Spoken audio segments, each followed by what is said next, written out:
So really what I wanted to do here was a few things. I don't think that actual wealth generation is ever spoken about openly enough. When I started really diving into this topic, I found it really difficult to find people who just like, yo, this is what I do with my money. There are a lot of people out there who seem to be very willing to tell you what you should do with your money. But I always found it much more interesting to learn about what people do with their own, especially people who have thought about this topic a lot. And so I went out and I found as many books as I could find, and there weren't a lot of them where there were people who worked in the financial sectors who like actually said, this is what I do. And then I just spoke to a lot of very smart friends that I've met over the years, some of them with a lot of money, some of them who like don't make a lot of money, but have been really smart with their money over the years. And smart to me is largely having to do with patience, more than anything else, which we're going to talk about a bit. There are three decisions that everybody makes that, and I'm not the person who came up with this, but they're the three most important decisions that you'll ever make in your life. And in order, the decisions are who you marry, where you live, and what you do for work. And what's interesting about these three decisions is inarguably these three decisions affect the quality and the patterns of your life just about more than any other decisions you could ever make. And yet, for the most part, we don't actually think that much about them. And they also have a significant amount of sunk cost involved in them. Once you make the decision, it's kind of hard to get out of them. I mean, sometimes legally, for who you marry, but where you live, once you buy a house, once you build a community, what you do for work, once you get an education towards that work, it becomes very difficult to get away from that and do something else. So I think it's very important that you, think a lot about these decisions, which I know a lot of you have. That's why we're in fitness. I don't know about you all, but my sister's a lawyer. Like as a young Jewish boy, working in fitness was not something that like Jewish parents really wanted you to do. What's up, Jordana? But at the same time, you can get kind of stuck in it. Anyway, the preface to this whole conversation with me, which I think is important to start with, is that I have decided, and none of this is me telling you that this is what you have to do, and this is certainly not investment advice. This is just like, I'm showing what I do. So that's the legal disclaimer. For me, this is not a money optimization exercise. This is a lifestyle and freedom optimization exercise. That's why I like to call this wealth generation. To me, it's about wealth. It's not about being rich. Like it's not about maximizing the amount of money that we can have. I don't think that there's anything necessarily wrong with that. I think it's one game to potentially play. It's just not the game that I decided to play. And what I've decided over the years is that I can afford not to be rich. I can't afford to get taken out of the game by doing risky things in an attempt to get as rich as possible. And I'll talk about that a little bit more when I basically discuss like the four big buckets of where I put my money. And I've never actually shared this before, by the way, ever with anybody. So this is cool to be able to do this with you. And like I said, by all means, ask questions. And because I've never shared it, I'm not sure which pieces of it are going to be like more interesting than others. You often hear stories about crazy things that people do that work out for them. And it makes you feel like you need to do that too. And that you're almost missing out if you don't. I remember a couple years back when Bitcoin was really mooning. So when Bitcoin was, jumping up to 60,000 plus US dollars for a Bitcoin. And as you'll hear, I do hold a fair amount of Bitcoin. I've never traded it. I've never sold it. But I do hold quite a bit of Bitcoin. So in early 2000, I decided I wanted to systematically put about 15% of my company's cash on reserve into Bitcoin. And the reason for that was I just thought that the thing maybe had potential. And I thought that it was a hedge against some other things that I'm potentially scared about in the next decades. And I'll talk more about that when we get to that kind of section of it. But when that was happening, you heard all of these insane stories about these people who got stupid rich off of Bitcoin, off of altcoins, off of whatever, monkey NFTs or whatever people were buying at the time. And I remember one of my friends, so I was talking pretty openly about it. I was trying to share it like, here's why I see value in this. I see value in it as a story. Like Bitcoin is a story, right? And a lot of these things, a lot of the things that we value are stories. They're stories we tell ourselves. And Bitcoin has evolved to be a powerful story with a lot of people involved, with a lot of stakeholders. And I think that there's something interesting in that. And so I was sharing a little bit about why I found it interesting. And of course, then I just get hit with questions. And one guy came to me, super smart, and he goes, my buddy's made so much money off of this. It's like, here's how he like swung traded. And I was like, oh, that's really cool. And good for him. I'm glad that he did well. But I want you to know that he made a dumb fuck decision. And what you need to understand about dumb fuck decisions is that they sometimes still work out. And you hope that it's going to work out for that person. There's no reason for it. There's no reason for you to wish goodwill. But the reality of it is the type of person that makes a decision like that with really low odds of success based off of largely just guessing, like, oh, Elon Musk tweeted about this thing once, so I knew it was going to win. It's like, nah, you didn't really know anything, right? Like you were guessing with everybody else. But what we have to understand is that even the worst decisions in the world have, call it a 95% chance of failure. Well, invert that and you still have a 5% chance of success. And so when you hear these stories of people who did this one thing that sounds weird or erratic and it worked out and, oh my God, I missed out, what you don't hear often is the end of that story. Because the type of person who makes one decision like that is the type of person who makes more decisions like that. And the odds eventually do even out. Now, if you make a really, really good decision, I mean, the best investors in the world, literally the best decision makers on the planet, right? The best investors in the world have a 60 to 65% chance of success, which means that 4 out of 10 times they're going to be wrong. And they take this into account. There's one of the most fascinating individuals in basically ever.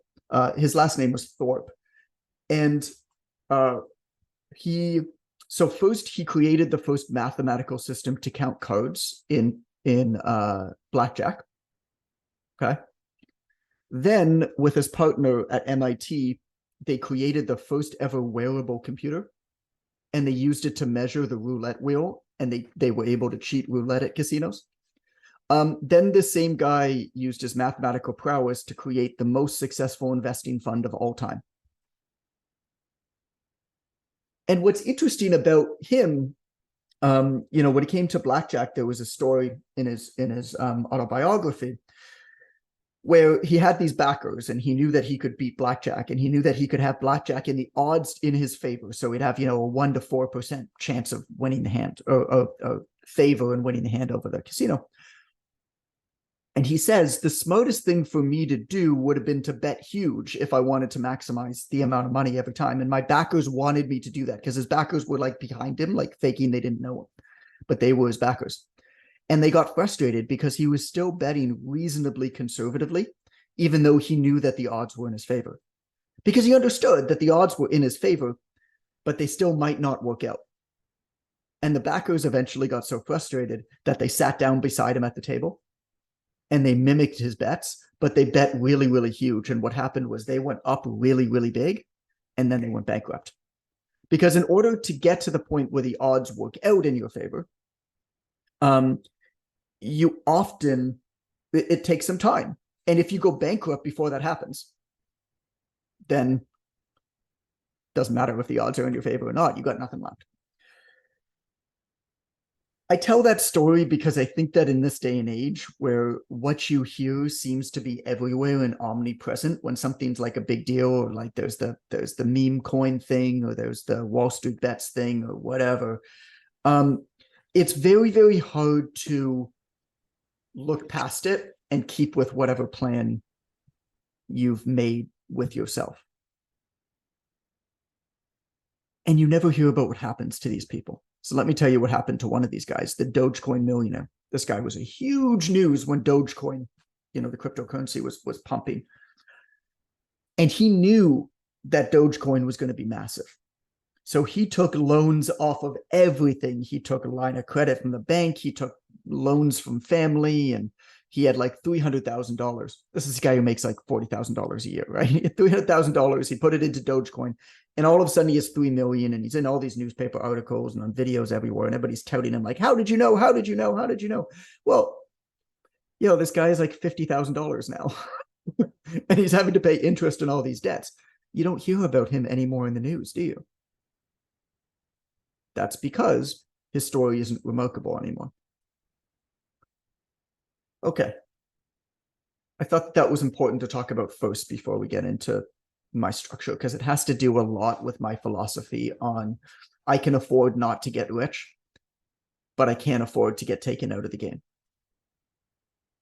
And that can be very hard to stick to when, I don't know, other people seem to be getting rich very quickly without any work. So the structure that I have is specific to Ontario and Canada.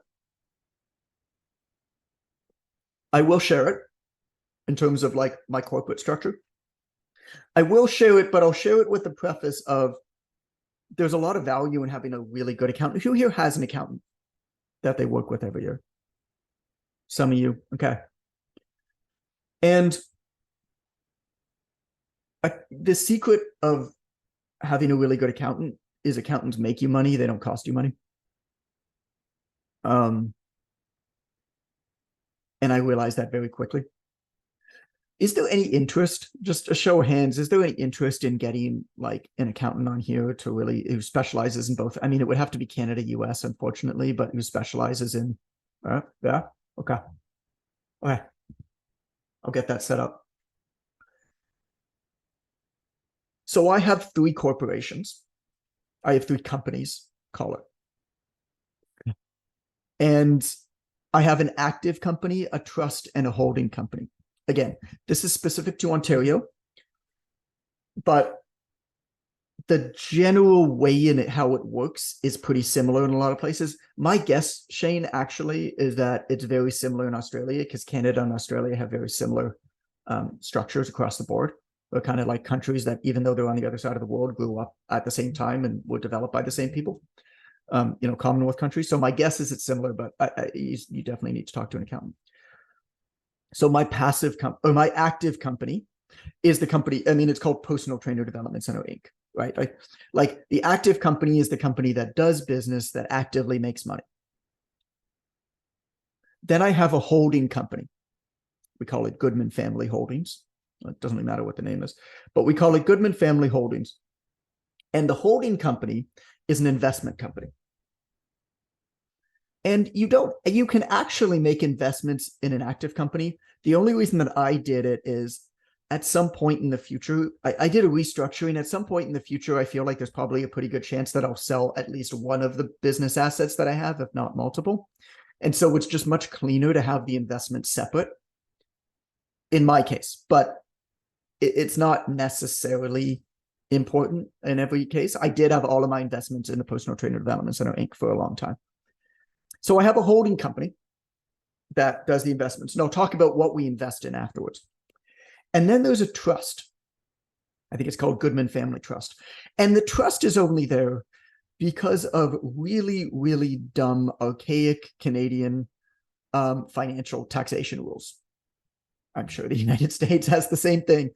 But in order for me to take excess profits out of the active company and move it to the investment company and not get hit for income tax on that money when I move it over, it actually needs to touch the trust once. So literally all that I do is I transfer it from one bank account to another bank account, and then immediately I transfer it from that bank account to the holdings bank account. That's all that I use the trust for, is the money needs to hit the trust. I don't understand why. But the money, like, to the point where in order to form the trust, no shit, I needed to staple physically a $20 bill to the piece of paper. That's the trust document that sits in the lawyer's office. It's like this law from like the 1901 that just nobody thought to change. Like, that's how these systems work sometimes. It reminds me of this funny story. The historian Yuval Noah Harari tells about the country of Israel, where up until like 5 years ago, cupcakes were illegal because for the Yom Kippur War, which was in like the 1960s, they put a limit on sugar that people could eat, and they made cupcakes illegal, and just nobody thought to make them legal again after the war. It's like one of those rules. But if the government ever wants to come after you, they could technically point to you not following a rule, no matter how dumb that rule is. And so this is why good accountants and legal counsel is worth it when you start making money, because they can protect you against these things. And so I have a $20 bill stapled to a piece of paper at my lawyer's office, just so the government doesn't come after me at some point and say, you didn't follow this rule for your trust. So money that's made in the company, excess profits. I keep a fair bit of extra cash in the company just because, to hit payroll and stuff like that. But any excess profits, what I do is I shift it to the holdings company. And in almost every case, they are invested with my financial advisor. So I want to say one more thing first. Anything that anybody wants to talk about in terms of like the actual structure, or any questions you have on that? It's fine if you don't. I want to say one more thing first before I get into like the actual like tangible investment stuff that I have. I just have a question about the trust, and it might be different US to Canada. Yeah. Do you hold your personal assets under your trust, say? No. Okay, so I hold nothing in the trust. Okay. Well, you can have money in the trust, but at the fiscal year end, which for the trust I think is September 31st, but for the fiscal year end for the trust, there needs to be $0 in it. That's very important. So I could technically have money in it, but it needs to be gone at fiscal year end, or else this whole system doesn't work. And so, I mean, like literally, I do it on my phone, or I do it on my computer and online banking. I literally move the money and then move the money again right away. Like, money sits in the trust for maybe 30 seconds. Gotcha. So like in US for us, like assets sitting in the trust are helpful for pass through to like my daughter. So not having to go to like probate court and all that stuff. It's just straight pass through. And that's what we use it for here. So you're using it for a different structure. That makes sense. Yeah. And that's why I say, like, we have, corporations here. You've got a few different types of corporations in the States. I don't know the ins and outs of them. And again, nothing I say here is financial advice anyway, but it's worth getting a good accountant. And I can bring an accountant on here that's familiar with both. Or maybe we might even have separate calls for US and Canada. So what I did do when I did this restructuring is I did incorporate our children, Greg. So that was one thing that I spoke about. But also what I did is, and again, it matters your future plan. So I do think that there's a pretty good chance at some point that I'll sell, probably not the whole business, but like single like assets in the business. Like I have no plans to, but I'd be stupid not to build it that way. And in Canada, basically the only tax advantage that exists in Canada is there is a one-time $800,000 exemption for a corporate asset sale. So it could be a company, it could be a large asset, which means that the first $800,000 is tax-free. One of the things that we did in the restructuring was I got Allison as a partial shareholder in the business so that we get that doubled. And so that way, if there is an asset sale, then we get a $1.6 million. Now in Canada, and I'm sure it's in the US because they're not stupid, these governments, any tax benefit structural change that you make to your company needs to be in place for a minimum of 24 months for it to have any benefit. So you got to do this pretty far in advance of, thinking of anything that you're going to want to do, which is why it makes sense to kind of get ahead of it. And I'm sure that there's something in other countries, like, the last thing that these countries want to do is give you some tax advantage and have you going to sell your company and then go to an accountant and they're like, okay, sign this piece of paper. Okay, now now you get all these loopholes. But that's basically the only thing that we did there. Other than that, if you're in Canada, I'm sorry, there's nothing. I don't think there's anything else you can do.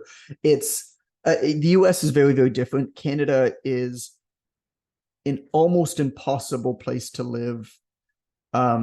It's the way that the regulations and the laws work. It's almost impossible to generate real wealth quickly in a fiscally responsible way. What you actually have to do is take disbursements slowly over a very long period of time out of the company, because the taxation rate just gets so high that you just can't do it. Like if I were to call it $500,000 out of the company, I'd pay $200,000, $250,000 plus in tax. So, but if I leave it in the company, it can just continue to grow. So at one point I'll have to pay the tax on it, but keeping it in the holding company and investing, it means that the money grows. And then I only pay when I either sell whatever that asset is or take it personally. And my hope is that I'll never have to take it personally, because what you can also do, and again, I actually did do this during COVID. It's an interesting case study. I did this a little bit, but you can take debt off of any kind of investments, usually at a pretty low rate. So when you sell, if you have an investment that goes up, for example, dumb luck, my investment advisor bought NVIDIA stock for me at $60. Okay. That stock was at 500 a couple of weeks ago. I think it's at like 420, 430. It's like one of the fastest growing, like lucky, right? But there's basically no way that I can sell that stock ever, because I'd just be taxed so much on it. But what I can do if I ever need the cash is I can take debt against that underlying asset at a relatively low rate, because it's secured against the asset, similar as you take like a second mortgage against your home. So a lot of people, what they do is they actually take debt against whatever their assets are, whether it's investments or that type of thing. If their house is common. I'm not saying that I recommend this, but it's pretty common. And use that money to live. And so the legalities of that change depending on where you are. But what we did do is, it actually didn't work out that well, but I thought it was going to work out better. I don't think we lost money, but we didn't make a lot of money. When COVID hit and everything was distressed, so stock prices, everything just plummeted. It would have been really nice to have a lot of free cash. I didn't. But what we did do is we took a couple $100,000 debt against our existing investments and bought stocks. No, we just didn't buy the right ones. But we bought stocks, and I think I was taxed at 3%. Or I was charged a 3% interest rate on that. So, you can do that type of thing. Personally, okay, I'll get into the investments themselves. I look at investments as a hedge. I look at investments as a way to slowly generate wealth over time, and as a hedge against things that I don't know, that I could never predict happening. Personally, I am nervous that something is going to happen in my lifetime that is going to radically upend the way our society functions. Maybe it won't, maybe it will. I have no clue what is going to happen. All that I know is that my minor is in anthropology. I've always studied history. I've always loved history and the development of societies and stuff like that. Historically, there has never been a time where the wealth gap has grown to the point where it's grown in our society, where there hasn't been major societal and governmental upheaval. What's happening right now, where the people who have so much and the people who don't have so little, and that gap just continues to widen, scares the living hell out of them. I don't know what's going to happen. I don't know when it's going to happen. I don't know if anything's going to happen. But I don't want to wake up every single day and be nervous that I could be taken out of the game. And so I don't want to be too heavily hedged in one asset. And so I hold Canadian and US dollars. But more than anything else, I try to own assets that almost oppose one another. And it's not a perfect system, but we own, and I'll talk to you about all of these specifically, but we own real estate, like our house, but also real estate investments, conventional stocks, big companies, but also holdings in gold. So I don't own physical gold bricks, but I own like basically certificates that say that I own gold bricks, in addition to like ownership of some mining companies and stuff. Bitcoin, cryptocurrency. And then like fun investments on the side. This is not an optimization, like a profit optimization exercise. I don't feel confident enough in my belief that any of these one things is the way that the world is going. All that I want is I want to rest well at night, knowing that no matter what happens, my family's going to be looked after and I'm going to be looked after.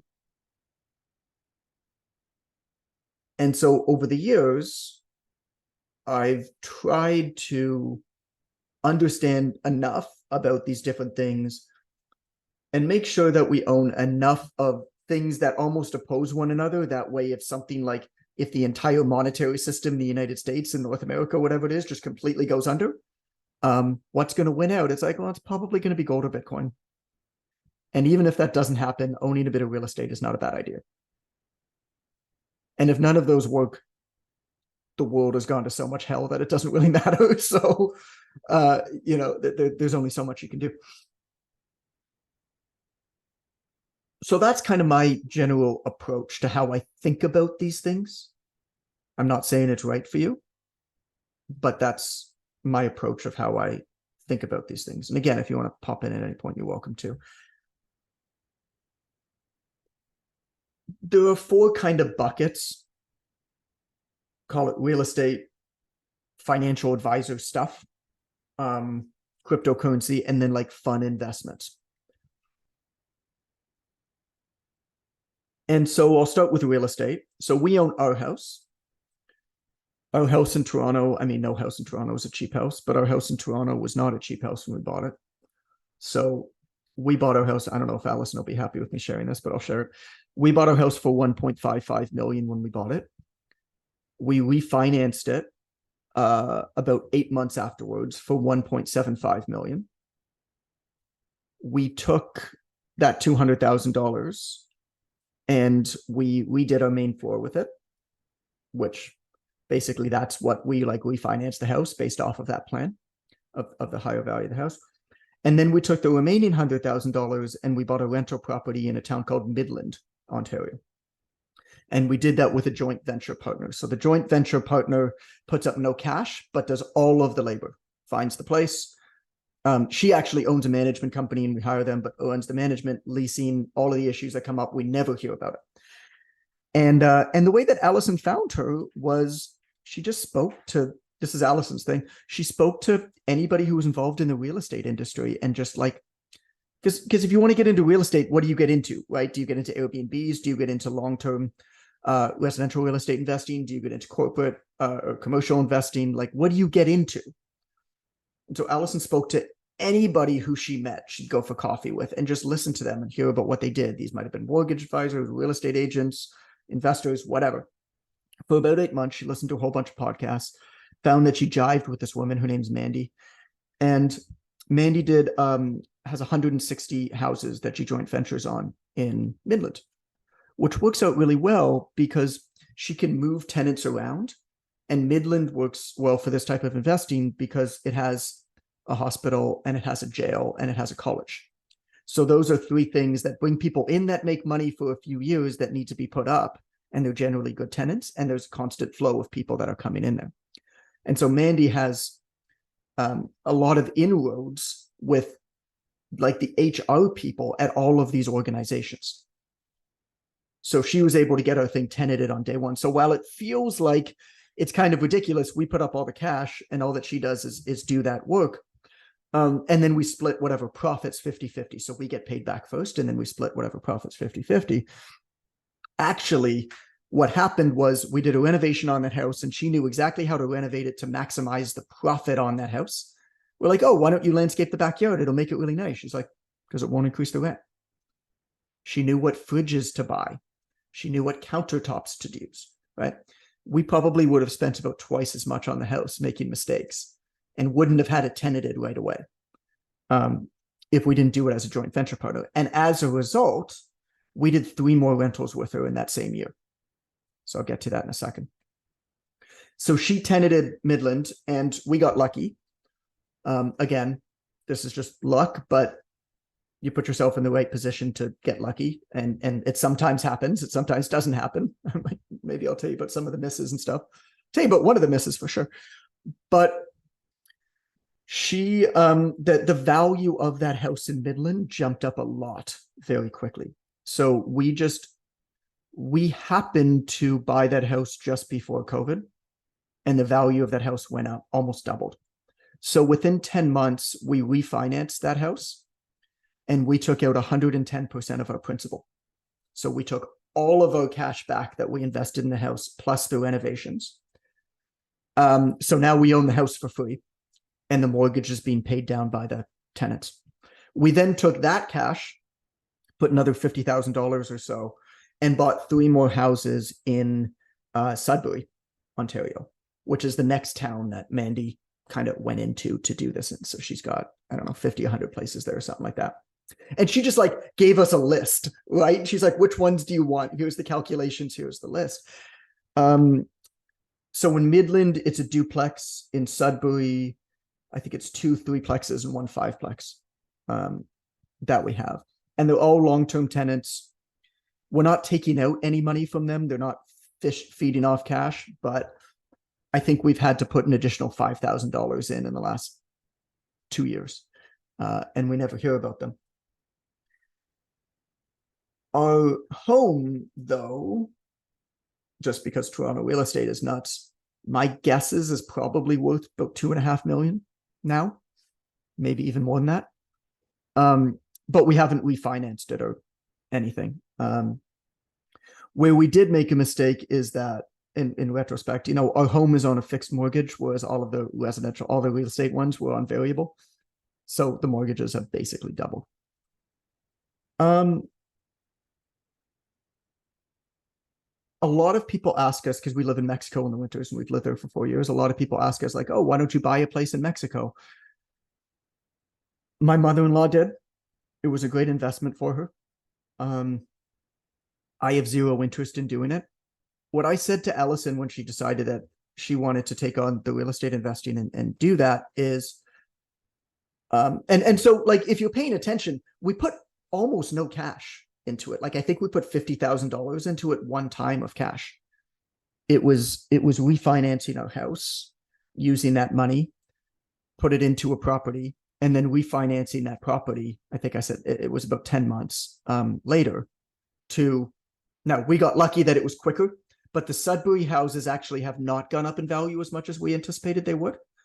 And we also just don't care to grow the portfolio at this point, but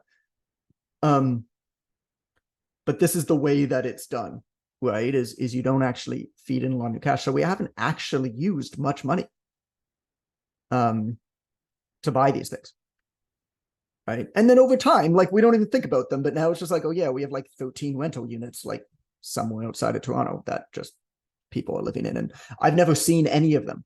We saw the Midland house once. I've never seen any of the other ones. Never spoken to anybody from them, nothing.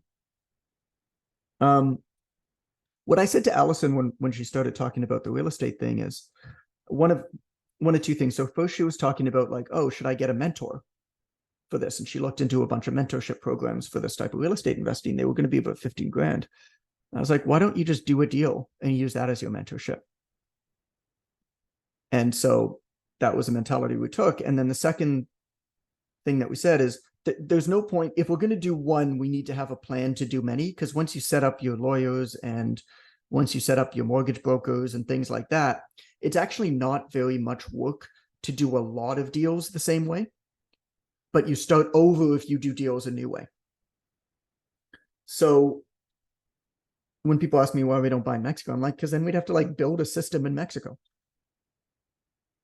Why don't we just do more deals in Ontario where we already have the system built up? You know, just because there's an opportunity there doesn't mean that we have to take advantage of it. Our home, though, is our home. I don't want to ever think of it as a place that's going to make money. If we do any renovations or we install irrigation system, stuff like that, we're doing it because this is a place where we want to raise our family. If it goes up in value, I look at that as a bonus, but I certainly don't rely on that. I don't necessarily buy into the idea of a home being a good investment. I think that there's good arguments on both sides, if you've ever followed that debate, of whether it makes sense to rent or it makes sense to buy. I think there's good arguments on both sides. For me, buying a home has been the best personal decision I've ever made.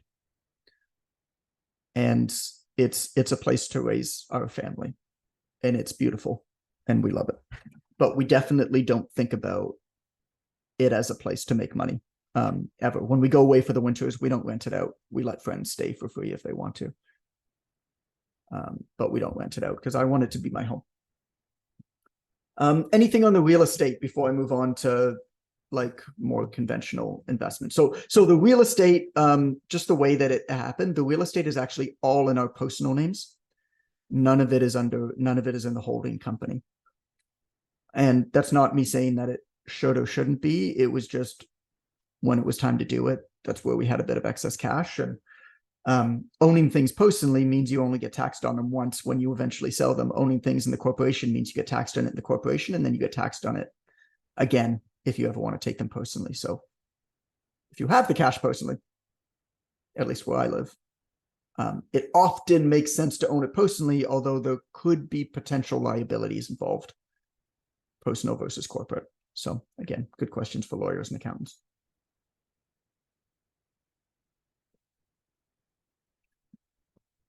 Any questions, any thoughts come up on real estate there before I move on? I have a quick question on the rental properties you had talked about there. Yeah. For most of those, I assume you've hired a company to take care of all those properties, so you don't have to deal with the tenants and even finding a renter for most of those things. So most of the monthly costs associated with just, hey, making sure we have money in the bank for a rainy day or when things go wrong, and then paying the rental property management company, whatever it is. Yeah. So our joint venture partner, Mandy, the deal is she finds the tenants and sets up the banking and the bookkeeping and everything like that, make sure that the leases get paid, dealing with house calls and whatever it is. And then part of our deal with her is she actually owns a management company, and we have to hire her management company. Now, they do a great job and they're priced fairly, so it's no problem. But part of the deal is we have to hire her management company to do it. And then, yeah, so you know, you try to have them a little bit more cash flow positive than they are right now. But you're right. So the only time when we needed to put a little bit more money, we put in 5,000 and she put in 5,000 to the bank account. We only had to do that once. And that was because basically a big tree fell and broke a fence and had to be taken care of. And at that point, it was pretty early on, so there wasn't enough money in the bank accounts. Was now there probably is. But yeah, that's the way that works. So cost and profits are split 50-50 like that. Like you both had to push in money when the tree fell. But yeah, you hold title 100%. Yeah, so we put in 100% of the initial money to buy the place. And then we share the title, but the way that the contract, I actually don't know legally exactly how it is, but basically the way that the deal is we share the title, but whenever the property is sold, we get paid back all of our principal first, and then the rest of it gets split 50-50. If there's additional money that needs to go into the bank account, then we split it. That way you just don't need to track those small things at the end. This way it's just easy. If both groups agree to put in $5,000, you both put in $5,000. Nobody needs to sign a contract. It's just even. Plus, then she's also literally on title, so she's vested in it, and she also takes on some of the liability. So that makes 100% even as well. Okay. 100%. Yeah, 100%. Yeah. Jordana, why don't you ask a question? Sure. Just a question on investing in corporate spaces. So like, let's say a strip mall or an office building or something like that versus, personal real estate, like a home or a condo or something like that. Just curious your thoughts. I mean, my answer is I don't know. Really. We looked into, we do have a corporate real estate agent. So, just as something fun that we'll do at some point, Allison and I, is we're going to start a gym local to us. We just want to open up spaces that we want to exist in our community. And we looked at buying the building versus renting the building. And I don't know. I mean, Toronto might be just unique, but like you buy a building that'll fit a gym, you're talking $3 to $5 million at this point. Like the numbers just don't add up versus renting. It's because it's not just it's the down payment and then like the opportunity cost of not having that money that you're investing somewhere else. That building's got to go up in value a lot for you to make money off of that, as opposed to if you were to rent and basically keep the bulk of the money in your bank account and invest it over the time. So when I looked into it kind of recently for that one purpose specifically, it seemed to make much more sense to me to rent as long as I was smart with my money in other places. That said, there are ways that you can get things like small business grants and stuff like that in a lot of places that could help you with the down payment. I'm not an expert in it. I mean, look, commercial real estate is valuable. Mm-hmm. I just, like at a certain point in time, it's like, what are you doing? Like you can't do that much. And so I think it's way easier to just do one thing and do more of it than do other stuff. But that's probably not a smart financial statement. That's just me trying to keep my head on straight. Cool. So stocks, conventional investing, the majority of our wealth is invested with a financial advisor. There's a big conversation right now about whether it makes sense to use one of these robo advisors versus that like costs you like whatever a percentage of 1% to invest in an index fund that just tracks the market, versus a financial investor who, by and large, and I probably agree with this, is pretty much guessing anyway. What the investor does for us is, or what the advisor does for us is, yes, he manages our investments, but also he's our financial advisor. He's our family's wealth and financial advisor. He makes sure that we're up to date with, in Canada, you have RESP and RRSP, basically education fund and retirement fund. And then you have TFSA, which is a tax-free savings account. He makes sure that we're up to date in all of those.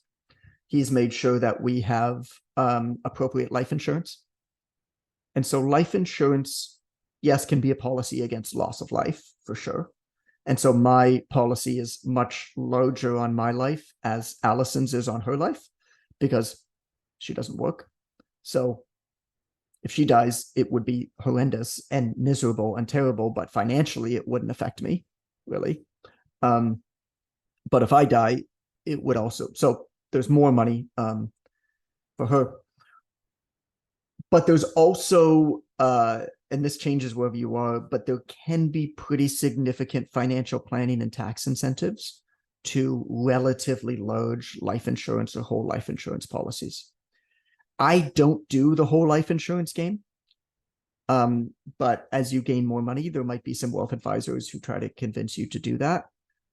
I know a lot of people who do and who swear by it. But I don't profess to be any kind of an expert.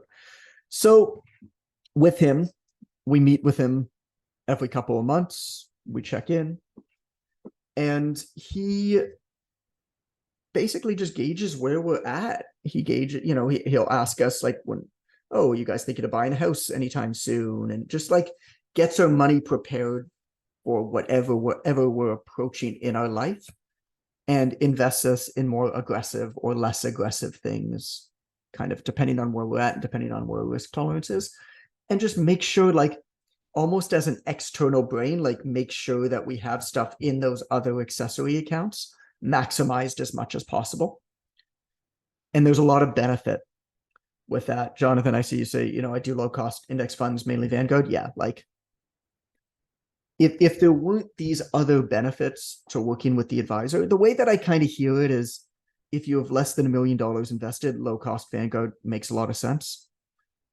If you have more than $1 million, then it might make sense to have an advisor, because there's other things that they can do that, like the stuff that I've realized that exists for people who have reasonable amounts of money, the types of investment vehicles and tax strategies that exist for those people, I didn't know that they existed. And I am sure that there are things that exist for people who have way more money than I do that I don't know about, that you would never know about. And so as you get to kind of different, like call it stratums, it makes sense to work with experts.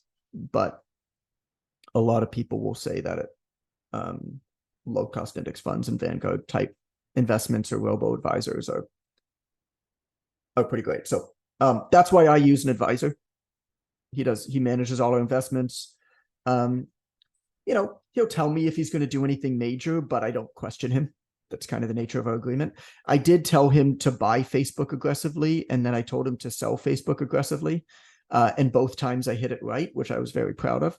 And the only reason for that is there are certain things that I feel like I've got unique insight in, just based off of my world. I know a lot of people who spend millions and millions and millions of dollars a month on advertising on Facebook.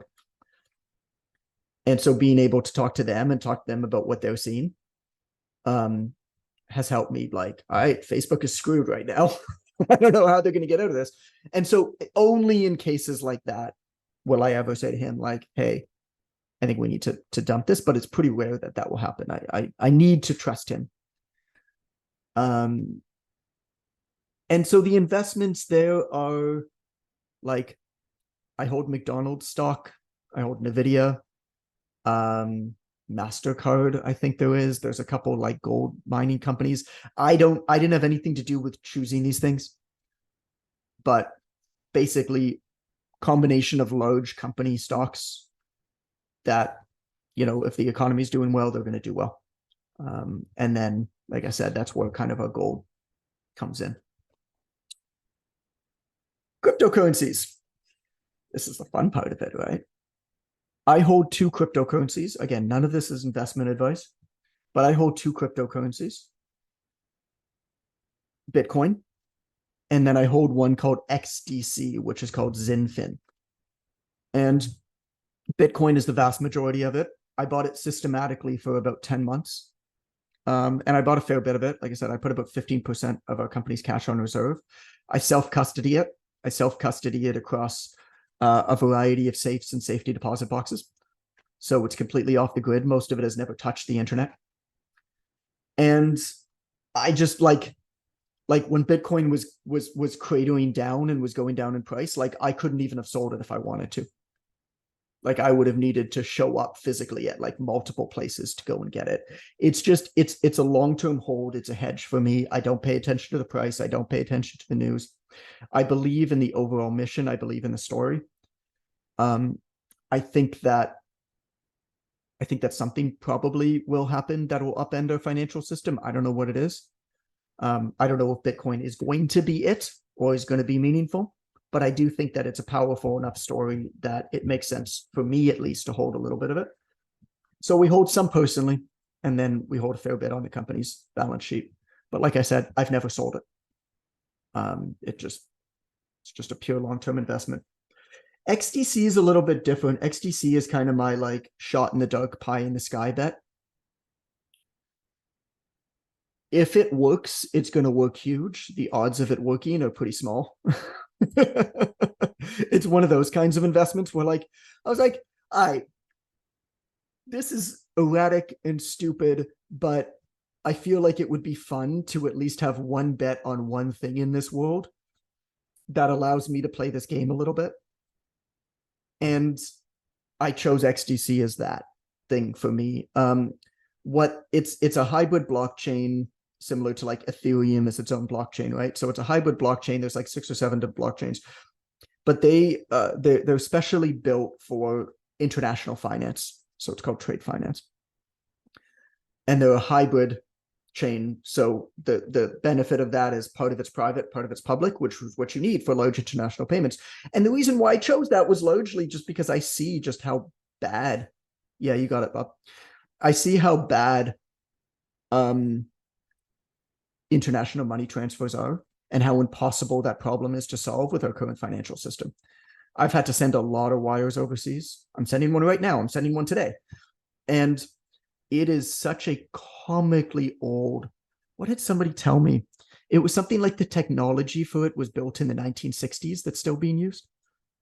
I don't know if that's exactly true, but somebody told me that the other day. It's just such a comically old, broken system. And so anyway, yeah, there you go, Trinity. You worked at Amex. So XDC is like a shot in the dark for me. I hold enough for it to be meaningful. I don't hold enough of it that it will affect me if the thing totally goes to zero. And I think there's a very legitimate chance of the thing going to zero. So again, I don't trade any of them. I don't trade up and down at all. For me, it's always just a long-term hold type play. And then the final bucket that I have is just fun investment stuff.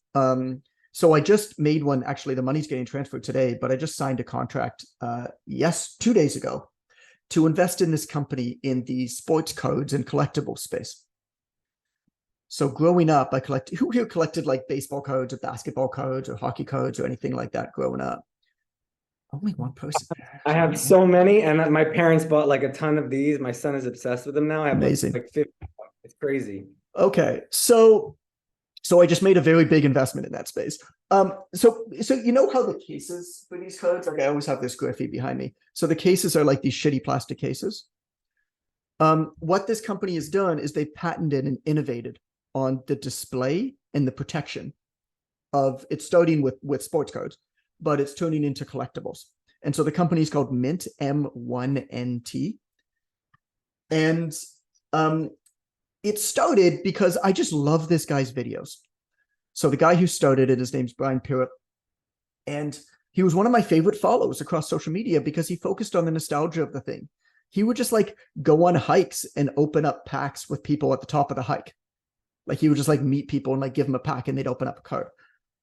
He just like on the street, like he'd go to people, he'd like meet with baseball players and open up cards, like, and talk about these players they used to play against and find the rookie cards and stuff like that. And it's all about the nostalgia of the thing. So I sent him a message one day just to say that I loved his videos, and we got to talking and we hit it off. And he said to me just in passing, told me a little bit about what's going on. And that he has all these patents on this thing, and here's what he's doing. And he showed me a sample of it. And he's like, yeah, like basically I spent my whole money the last 2 years. He's built one of the biggest audiences in this space and one of the most valuable audiences in the space, because this guy travels 300 days a year meeting with, like, he goes to card shops, he goes to card shows. He's in New York right now meeting with the Yankees pitcher who they're setting up a display at the Yankees pitcher's card shop that he's opening. I probably am not allowed to say that, but I'll say that. And like 300 days a year, he's meeting with these people. And then he just told me in passing, he's like, yeah, basically I spent all of my money on the patents and everything like that. We have all these pre-orders and we need like a certain amount of investment to like do the tooling and make the first one. He's like, so I'm looking for like 5-6 investors at this amount. I was like, I'll take the whole thing.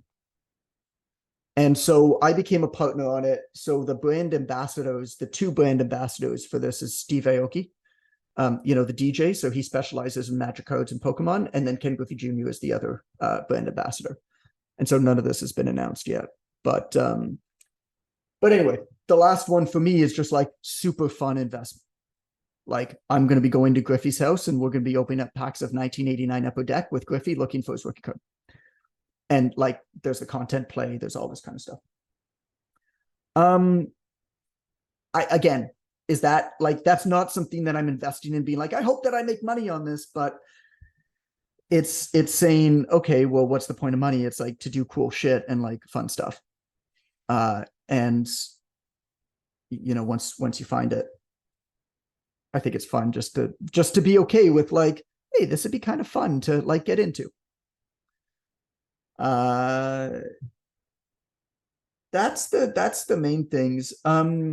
Greg, you got a question about Bitcoin holdings. Why don't you ask that? And then I have a couple like finish thoughts. And if anybody needs to bump off, they can. I'm happy to stay another couple minutes for anybody who doesn't want to.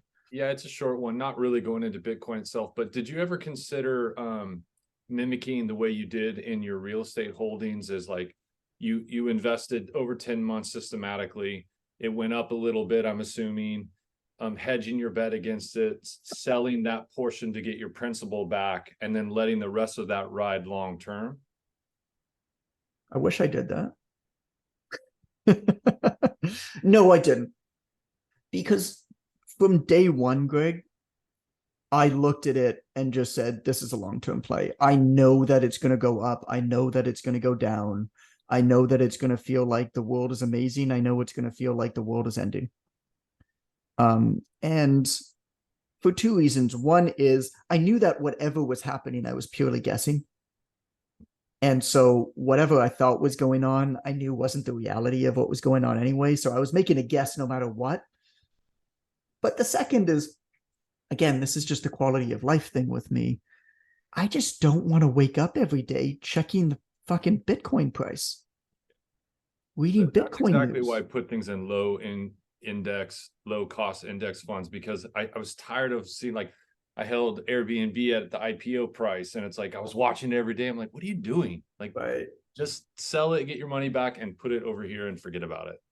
Yeah, and be okay if you made good money on something, even if that thing is still going up.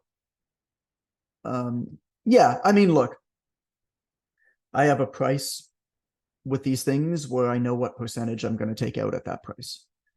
But it's just completely rational and unemotional, no matter what goes on, no matter what fervor is going on in the world at that time. It's just like, if it hits this price, I'm going to take out this much.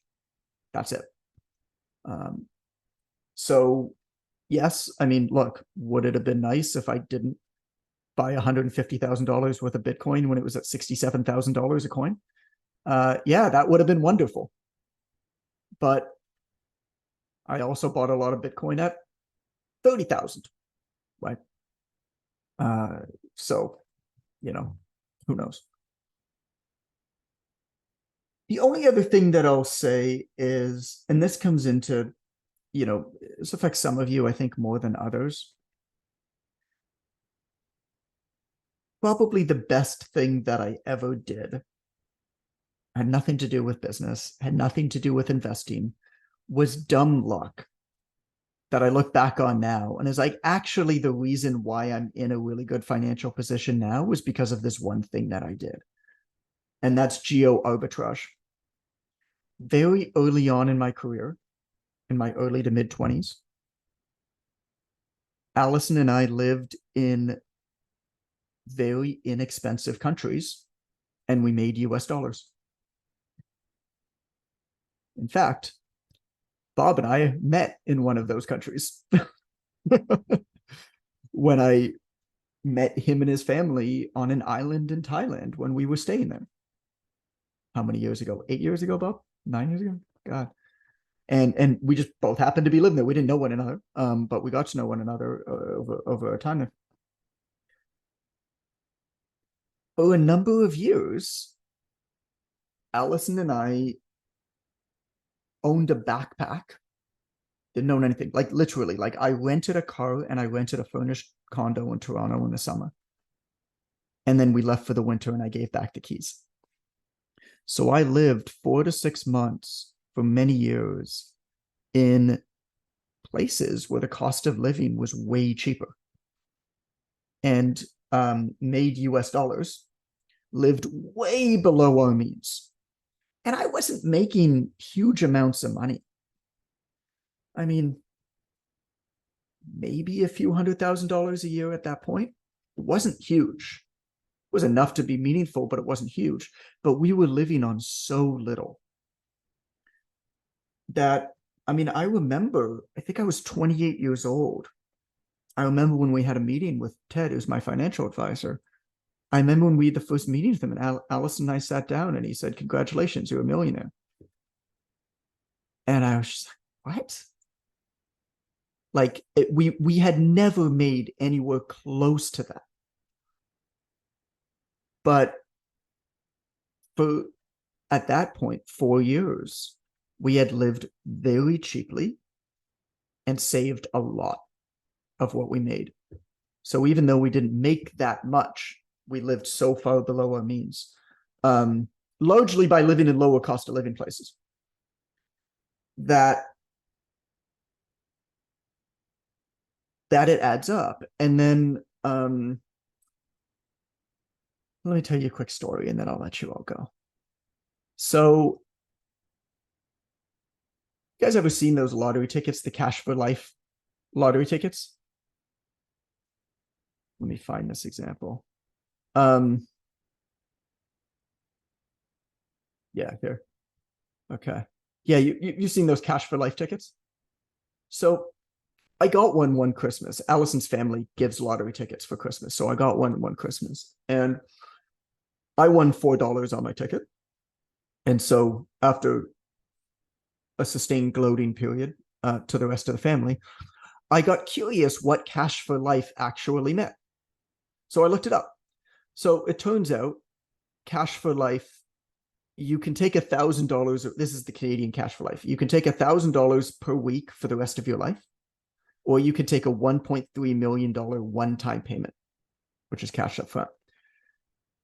So that is an interesting question, right? Like, what would you take, Cash for Life or cash up front? So I did a bunch of calculations. Okay, so I did it based off of where I am now. So like I'm 37 years old. Assume that I'm going to live 50 more years. So I'm going to live till I'm 87. If I chose Cash for Life, that means that I would get 2,600 payments of $1,000 over those 50 years.